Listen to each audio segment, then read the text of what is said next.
ونشهد أن محمدا عبده ورسوله صلى الله عليه وعلى آله وصحبه وسلم. قال الله تعالى في الكلام القديم وفرقان الحميد: أعوذ بالله من الشيطان الرجيم. بسم الله الرحمن الرحيم. وأطيعوا الله ورسوله ولا تنازعوا. وقال الله تعالى: قوا أنفسكم وأهليكم نارا.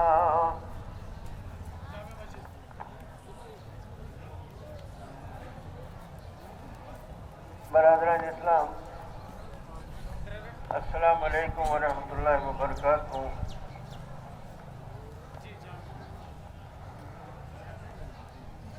اس سے پہلے کہ میں چند گزارشات آپ کے سامنے رکھوں،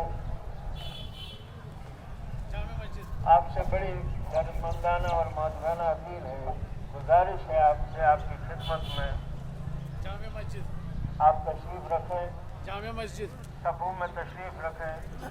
وقت بہت کم جامع مسجد، اللہ کا لاکھ لاکھ شکر ہے، اس نے تعمیر ہم کو جامع موقع مسجد۔ دیا ہے عیدگاہ میں نماز پڑھنے کا، ایک ساتھ مل بیٹھنے کا، اللہ کے حضور ایک ساتھ سر سجود ہونے کا۔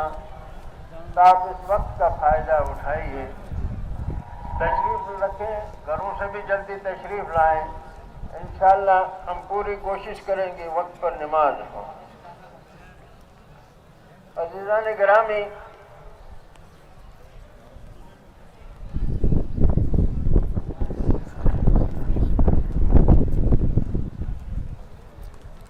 پورا ایک مہینہ جسے اللہ تعالیٰ نے اپنا مہینہ کہا ہے، ہم پابندیوں میں جکڑے تھے، ہر چیز کے اوقات بدل گئے تھے، اور ایک نظم کے تحت چل رہے تھے کہ آج اس مہینے میں کیا چیز ہمارے لیے حلال ہے اور کیا چیز حرام ہے، کس وقت کھانا ہے کس وقت سونا ہے۔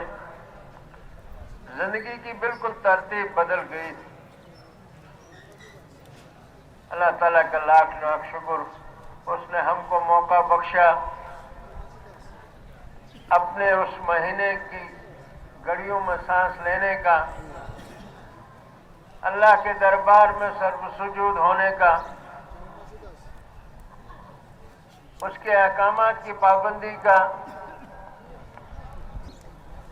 ہم کو موقع دیا محض اپنے فضل و کرم سے، ورنہ ہماری یہ بساط نہیں تھی کہ پورے ایک مہینے میں اتنی پابندی سے ہم زندگی گزارتے ہیں۔ یہ دنیا کی علامتی زندگی ہے، اس پوری زندگی میں جس انداز سے ہم نے ماہ رمضان میں زندگی گزاری ہے، یعنی ہم کسی کے کنٹرول میں تھے۔ اللہ کے حکم سے ہم کو اٹھنا تھا، بیٹھنا تھا، نشست و برخاست تھی، ہمارا سفر تھا، ہمارا کھانا پینا تھا۔ یہ اس چیز کی علامت ہے جو اللہ تعالیٰ ہم سے مطالبہ کرتا ہے کہ ہماری پوری زندگی اس کے احکامات کی پابند رہے۔ تعمیر جامع مسجد، جس چیز سے اس نے منع فرمایا ہم اسے اجتناب کریں، جس چیز کو ہمارے لیے مستحب قرار دیا ہم اس کو اپنائیں۔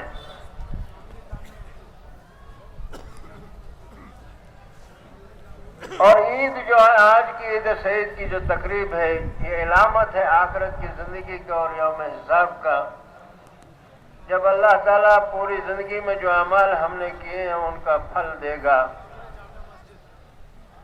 روزے کا بھی معاملہ وہی ہے اور عید کا معاملہ بھی وہی ہے۔ عید اس پورے ماہ کی بندگی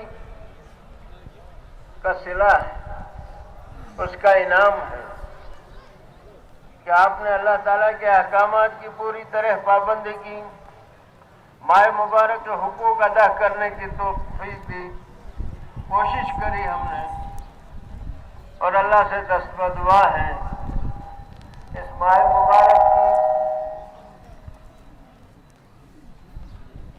بہت حد تک گستاخیاں ہوئی ہوں گی. ہم واقعتاً اس ماہ مبارک کا وہ حق ادا نہ کر سکے ہوں جس کا یہ مطالبہ کرتا تھا. اس میں کئی کوتاہیاں ہوئی ہوں گی, کوئی لغزشیں ہوں گی. ہم بہرحال بشر ہیں, ہم غلطیوں کے پتلے ہیں, اور اللہ بے نیاز ہے ان چیزوں. اللہ تعالیٰ کی شان کریمی ہے, وہ غفور الرحیم ہے, وہ اپنے معاملات میں ہمیں معافی دے سکتا ہے. لیکن ماہ رمضان میں بھی صرف انہی کو معافی مل سکتی ہے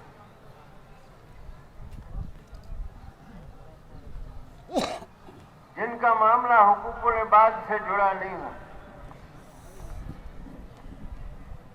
اللہ تعالیٰ کے حقوق میں کوتاہی اللہ تعالیٰ معاف کر سکتا ہے کیونکہ وہ غفور الرحیم ہے, لیکن بندوں کا معاملہ وہ معاف نہیں کرتا جب تک کہ ان بندوں سے ہم معافی کے خواستگار نہ ہو, اس کی تلافی جب تک نہ ہو.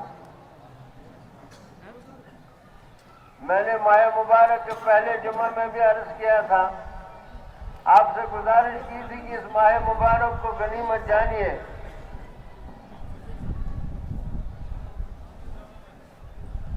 والدین سے گزارش کی تھی کہ اپنے بچوں کی طرف نگاہ کریے, نگاہ توجہ کیجیے. یہ اس کے مستحق بھی ہیں, اس کا حق بھی رکھتے ہیں, اور ہماری ذمہ داری بھی ہے کہ ہم ان کی طرف نگاہ توجہ کریں.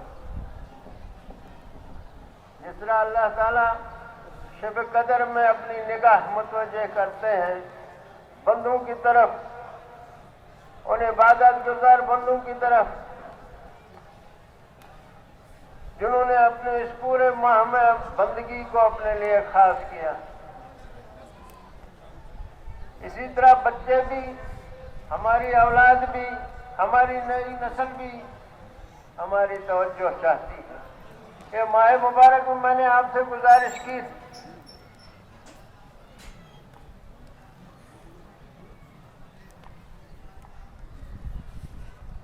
لیکن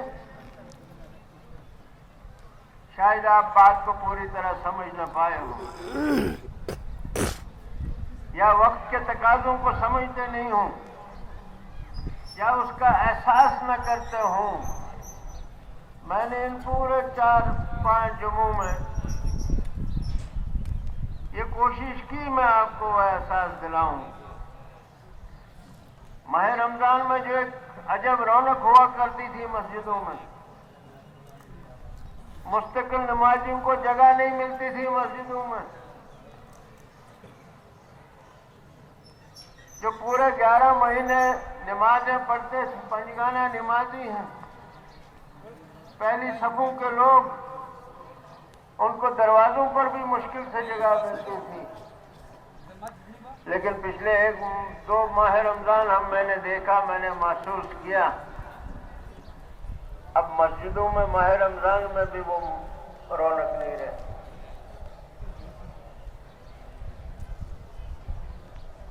ڈوڈا میں ایک خاص بات ہوا کرتی تھی, ماہ رمضان میں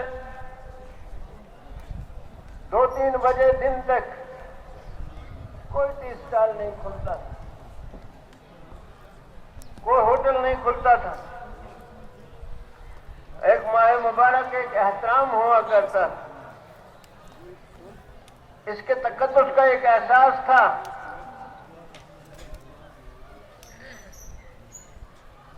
کہ ہم اس مقدس مہینے میں زندگی گزار رہے ہیں جس کے بارے میں اللہ تعالیٰ نے فرمایا یہ میرا مہینہ ہے,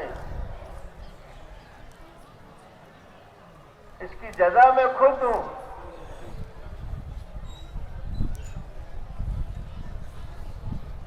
اس مہینے کا اگر حتیٰ کہ غیر مسلم بھی جو ٹی اسٹال کیا کرتے تھے, ہوٹل کیا کرتے تھے, وہ بھی اپنی دکانوں پہ پردے ڈالا کرتے تھے.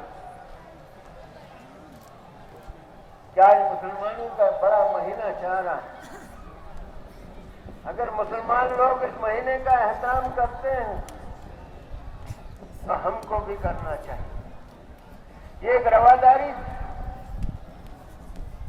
جس کا فقدان نظر آیا، ان سے کوئی گلہ نہیں، وہ پھر بھی احترام کرتے ہیں. میں ایک واقعہ بتاتا ہوں. میں دہلی میں ایک بار تھا، شام کو مجھے کہیں پہنچنا تھا تو آخری بات آئی ٹی او کے قریب ملا کرتی تھی. روزوں کا وقت تھا تو میں شام کے وقت اس آئی ٹی او اسٹینڈ پہ پہنچا تو وہ نیمبو پانی والا، وہ جو نیمبو پانی بیچتے ہیں، وہ ریڑھی میں لگا کے جگہ جگہ گرمیوں میں پانی بیچا کرتے ہیں. میں نے اس کو کہا ایک گلاس تیار کر دو اور اس میں شکر ڈالیے گا، کیونکہ نمکین والی افطار کے وقت نہیں پی جاتی. تو اس نے کہا صاحب شکر نہیں ہے، کچھ مسالہ ہے وہ. تو میں نے کہا پھر کچھ مت ڈالیے، خالی نیمبو پانی. اب اس نے گلاس میرے سامنے رکھا، ابھی 1 منٹ تھا اس تیاری کو، تو وہ کہتا صاحب پانی پی لیجئے. میں نے کہا بس 1 منٹ صبر کرو، 1 منٹ رہ گیا.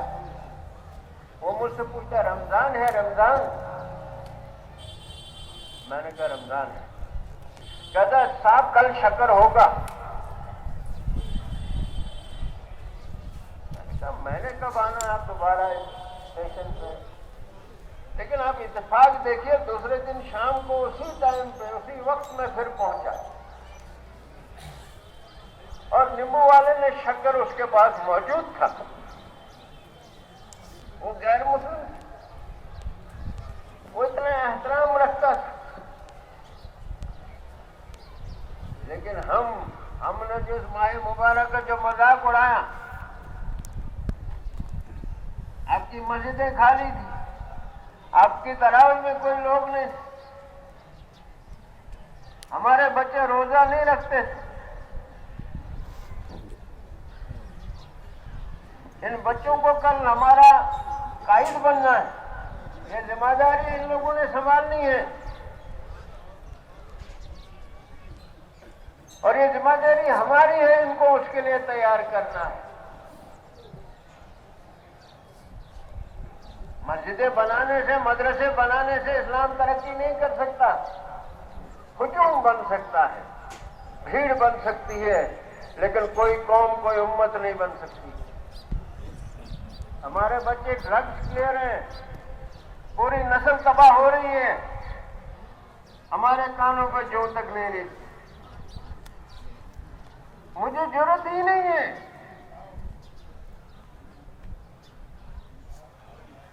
میں یہ ضرورت ہی نہیں کر پاتا ہوں کہ میں اپنے بچے سے پوچھوں تم کہاں تھے شام کو اتنی دیر تک، کہاں ہیں؟ دن کو 12 بجے 2 بجے تک تم سوئے رہتے ہو، وجہ کیا ہے؟ میں نے بار بار آپ سے گزارش کی کہ اللہ تعالیٰ جب دلوں کا مہر لگاتا ہے پھر بات سمجھ میں نہیں آتی. دماغ کا جو ذہن تمام معموف ہو جاتا ہے، کام کرنا بند کرتا ہے، دلوں میں تالے لگ جاتے ہیں، اور ان کو کوئی خبر نہیں ہوتی وہ کہاں جا رہے ہیں، کس طرف ان کا رخ ہے، ان کے بچے کہاں جا رہے ہیں، کیا تعلیم حاصل کر رہے ہیں، وہ کس صحبت میں اٹھتے بیٹھتے ہیں، ان کے یار دوست لوگ کون ہیں، استاد کون ہیں. میری بچی صبح منہ اندھیرے جو ٹیوشن جاتی ہے اس کے ساتھ کوئی بھائی ہوتا ہے، اس کا باپ ہوتا ہے.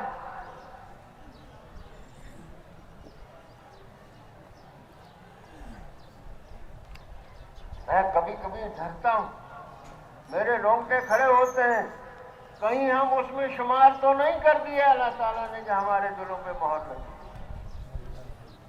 اس لیے مجھے معلوم نہیں ہو رہا میرا بچہ کیا کر رہا ہے، میں خود کیا کر رہا ہوں. میرے بچے نشے میں دھت کیوں ہوتے ہیں؟ کنفلکٹ زونز میں ایسا ہوتا ہے جہاں جہاں یہ کنفلکٹ رہے ہوں، پوری دنیا میں جہاں بھی کنفلکٹ رہے ہوں، ان سب نوجوانوں کو نشے کا عادی بنا دیا گیا، چاہے دنیا کے کسی کونے میں بھی ہو۔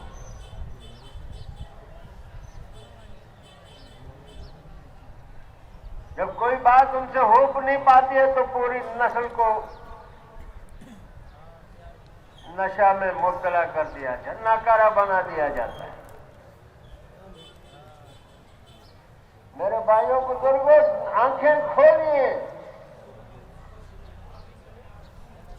یہ بچہ آپ کی توجہ چاہتا ہے، یہی نئی نسل آپ کی توجہ چاہتی ہے، اس کو تباہ مت ہونے دیں، کیونکہ کل اس کا مواخذہ ہم سے ہوگا، اس کی جواب نہیں ہم سے ہوگی، کوئی اس سے مفر نہیں۔ قوا انفسکم واہلیکم نارا، بچاؤ اپنے آپ کو، اپنے اہل عیال کو جہنم کی آگ سے۔ یہ تو میری ذمہ داری ہے، میں اپنی بچی کو دیکھوں کیا کر رہی، اپنے بچے کو دیکھوں کیا کر رہا ہے، تباہ، نسلوں کی نسلیں تباہ ہو رہی اور سب کے بچے تباہ ہو رہے ہیں۔ آج جو حکومت ہے اس کا بالکل انڈیفرنٹ ایٹیٹیوڈ ہے، دنیا کہیں جائے اس کو کوئی پرواہ نہیں ہے، اور کچھ لوگ جو اس کے انبخت ہیں وہ ہر چیز کو اسی مذہب کی نظر سے تولتے ہیں۔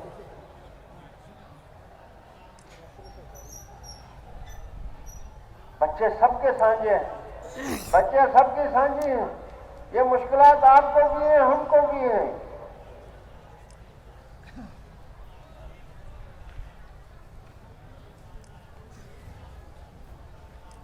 آگ لگے گی تو ہر گھر زد میں آ جائے گا،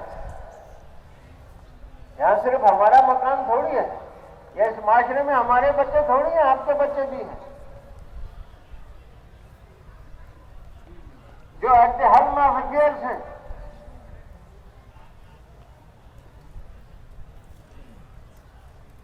جو حکومت میں ہیں، جو ایڈمنسٹریشن ہے، بچے تو ان کے بھی ہیں، وہ بھی تو اسی معاشرے کے فرد ہیں۔ جب آگ لگے گی تو سب لوگ جھلسیں گے، اس میں بچے گا کوئی نہیں، کیونکہ آگ اور پانی گھروں کے سائن بورڈ دیکھ کے نہیں چلتا ہے کہ یہ فلاں صاحب کا گھر ہے، ادھر پانی نہیں، ادھر سیلاب نہیں ہوگا، یہاں آگ نہیں لگنی چاہیے، فلاں کا گھر ہے، یہاں نہیں ہونا چاہیے، وہ سائن بورڈ دیکھ کے نہیں چلتے۔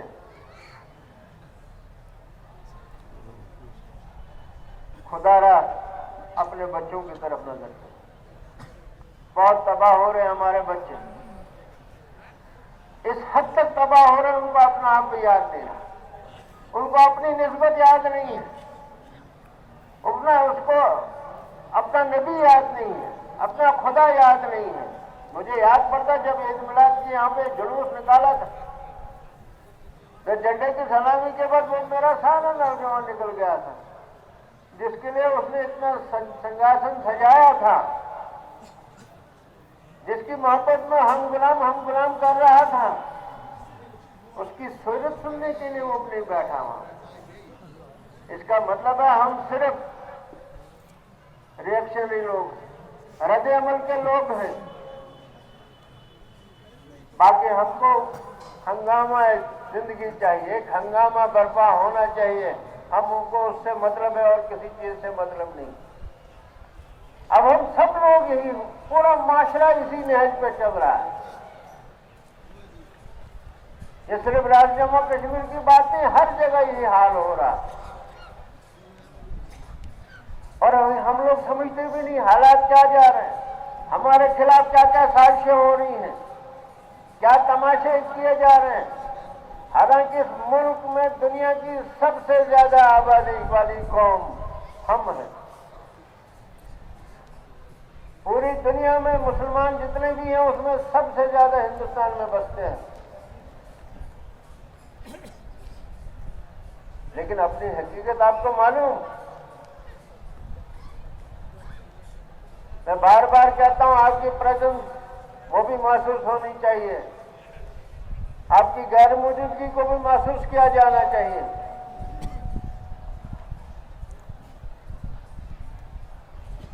صرف مدرسوں کو قائم کرنے سے آپ اپنا دین، اپنا تشخص قائم نہیں کر سکتے۔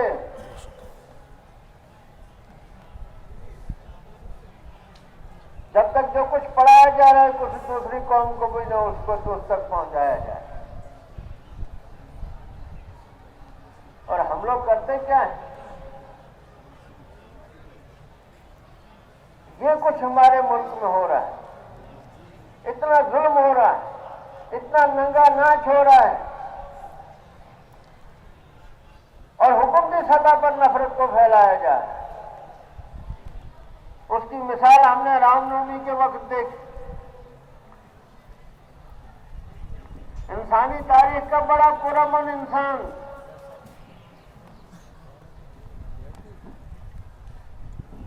جس نے ہمیشہ امن کی دعائی دی ہے، جس نے اس کے جتنے بھی شلوک ہیں وہ امن سے متعلق، انسانیت کے متعلق، مانوتا کے متعلق ہیں، اور اسی کے نام پہ اس بڑے دن میں جو جو مسلمانوں کی ہوں، جتنا مسلمانوں کی عبادت گاہوں پہ حملے ہوئے اور منظم طور پر ہوئے، سوچی سمجھی سکیم کے تحت ہوئے،